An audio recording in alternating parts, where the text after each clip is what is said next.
इस वीडियो में हमें एक अदद ये एक्सप्रेशन दिया गया है और इसकी लिमिट हमें मालूम करनी है जब x की कदर या वैल्यू मनफी 1 की तरफ जा रही हो, यानी limit when x tends to -1 of the function 6x² जमा 5x मनफी 1।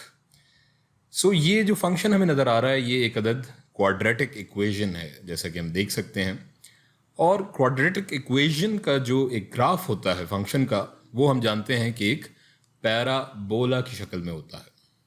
पैराबोला की शक्ल किस तरह की? कुछ इस किस्म की मखरूती शक्ल होती है जिसे हम कहते हैं पैराबोला, और इसका जो इक्वेशन होती है वो इस तरह की एक क्वाड्रेटिक इक्वेशन होती है। सो हम कह सकते हैं कि जो हमें फंक्शन दिया गया है वो एक अदद कंटिन्यूअस फंक्शन या मुस्तकिल फंक्शन होगा। यहाँ हम लिमिट्स को जब हम लिमिट्स के जब सवाल हल करते हैं या लिमिट्स की जब हम मैथमेटिकल कैलकुलेशन करते हैं तो उसकी कुछ प्रॉपर्टीज़ और खसूसियात हैं जिनका हम ख्याल रखते हैं। उसमें से एक हम यहाँ पर उसकी हम बात करेंगे। वो क्या है?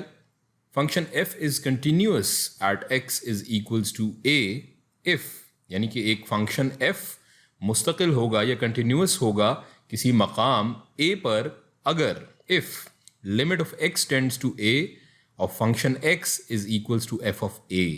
इसका क्या मतलब हुआ? इसका मतलब ये हुआ कि f फंक्शन कंटिन्यूअस होगा किसी मखसूस मकाम x इज इक्वल्स टू फर्ज करें a पर उस सूरत में जबकि अगर उस फंक्शन के अंदर हम उसकी इसी रियल नंबर की वैल्यू को सब्सटीट्यूट करें। जैसा कि यहाँ हम देख सकते हैं ये a की वैल्यू या कदर बराबर है मनफी 1 के। सो इस मनफी 1 को हम यहाँ इस फंक्शन में सब्सटीट्यूट कर लेते हैं और देख लेते हैं। 6 ज़रब मनफी 1 का स्क्वायर जमा 5 ज़रब मनफी 1 माइनस 1, ये बराबर हो जाएगा 6 इंटू 1, ये हो जाएगा मनफी 5 मनफी 1।